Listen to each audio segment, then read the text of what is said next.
Welcome back. అసలు రాజధాని అంటే ఇలా ఉండాలి అన్నట్టు అమరావతిని తీర్చిదిద్దేందుకు రాష్ట్ర ప్రభుత్వం విశ్వ ప్రణాళికలు రూపొందిస్తోంది. రాజధాని అంటే కేవలం రాష్ట్రానికి పరిపాలనా కేంద్రంగానే నిర్మిస్తోందా, 4 బిల్డింగులు కట్టేసి రాజధాని అని చెప్పబోతోందా, లేక ప్రపంచాన్ని ఆకర్షించేలా అత్యద్భుతంగా రాజధానిని నిర్మించబోతోందా? అసలు ఏపీ రాజధాని నిర్మాణ పునాదుల వెనుక ఏముంది? పచ్చని పంట పొలాల్ని చదును చేస్తోన్న ఈ దృశ్యాలు కొందరికి బాధ కలిగించొచ్చు. ఈ భూముల్నే నమ్ముకున్న అన్నదాతలకు ఈ దృశ్యాలు కంటతడి పెట్టించొచ్చు. ఒక రకంగా ఇలాంటి సారవంతమైన భూముల్ని రాజధాని నిర్మాణం కోసం సేకరించడం బాధాకరమే అయినా, అభివృద్ధి కోణంలో చూస్తే భవిష్యత్తులో మనం అందుకోబోయే ఫలాల ముందు ఈ కన్నీళ్లు కష్టమనిపించవు. అమరావతి ఇప్పుడు కొత్తగా రాజధానిగా ఎదగడం లేదు. వేల ఏళ్లుగా ఎన్నో తెగలకు, జాతులకు, రాజ్యాల కూటములకు రాజధానిగా ఉంటూ వచ్చింది. చుట్టూ అలరారే పంట పొలాలు, పక్కనే కృష్ణమ్మ గలగలలు అన్నీ కలిసి ఈ ప్రాంతాన్ని ది బెస్ట్ రాజధాని ప్రాంతంగా ఏనాడో మార్చేశాయి.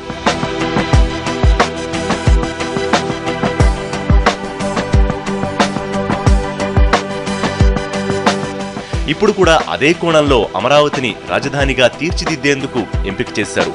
అయితే గత చరిత్రలో అమరావతి చుట్టుపక్కల ఉన్న చాలా ప్రాంతాలను, గ్రామాలను కలుపుకుని రాజధానిగా పాలన కొనసాగించేవారు.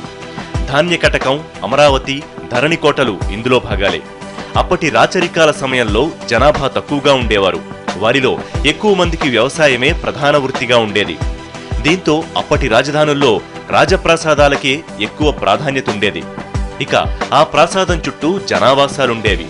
కానీ ఇప్పుడు కాలం మారింది.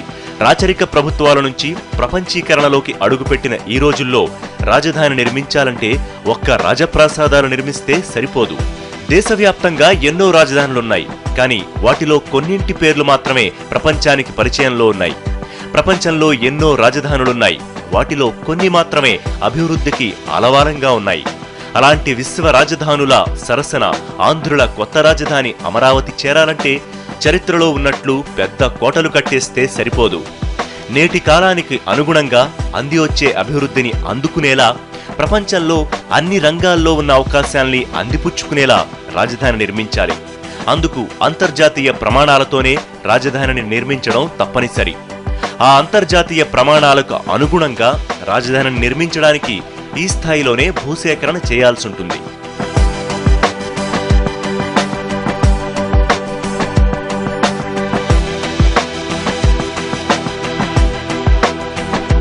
రాజధాని అంటే కేవలం ఆ రాష్ట్ర పరిపాలనకు కేంద్ర బిందువుగా ఉంటే సరిపోదు. అది రాష్ట్ర ప్రజలకు ఉపాధి కేంద్రంగా ఉండాలి. ప్రతి ఒక్కరిని హక్కున చేర్చుకునేలా ఉండాలి. ఇక్కడ స్థిరపడాలనుకునే అన్ని రంగాల ప్రజలకు అందుబాటులో ఉండాలి. అదే సమయంలో ప్రపంచ వ్యాపార అవకాశాలను ఆకర్షించేలా ఉండాలి. నిర్మాణ చాతుర్యంలోనూ, మౌలిక వసతుల్లోనూ విశ్వనగర స్థాయికి దీటుగా ఉండాలి. ఇవన్నీ జరగాలంటే మాస్టర్ ప్లాన్ తప్పనిసరి. నేటి ఆధునిక కాలంలో ఆ అభివృద్ధి ఫలాల్ని అనతి కాలంలోనే అందుకోవాలంటే రాజధాని నిర్మాణంలో పునాదుల నుంచి దూరదృష్టితో ఆలోచించాలి. ఒకప్పుడు మనకు వ్యవసాయమే ప్రధాన వృత్తి. కానీ ఆధునిక ప్రపంచంలో మూల వనరులతో పాటు సేవారంగాలు విస్తరిస్తున్నాయి. ఆ సేవారంగాల సంస్థల్ని ఆకర్షించాలంటే మన రాజధాని కూడా కార్పొరేట్ లుక్తో కనువిందు చేయాలి. వీటన్నింటినీ సాధ్యం చేయడానికే రాష్ట్ర ప్రభుత్వం మాస్టర్ ప్లాన్తో ముందుకొచ్చింది.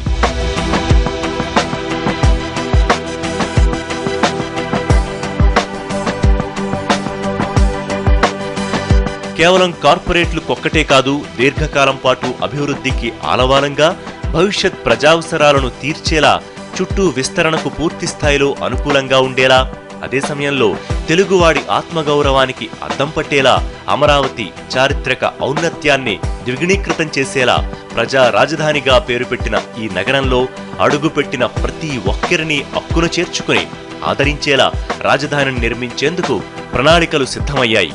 1,00,000 మైళ్ల ప్రయాణమైన ఒక్క అడుగుతోనే మొదలవుతుంది.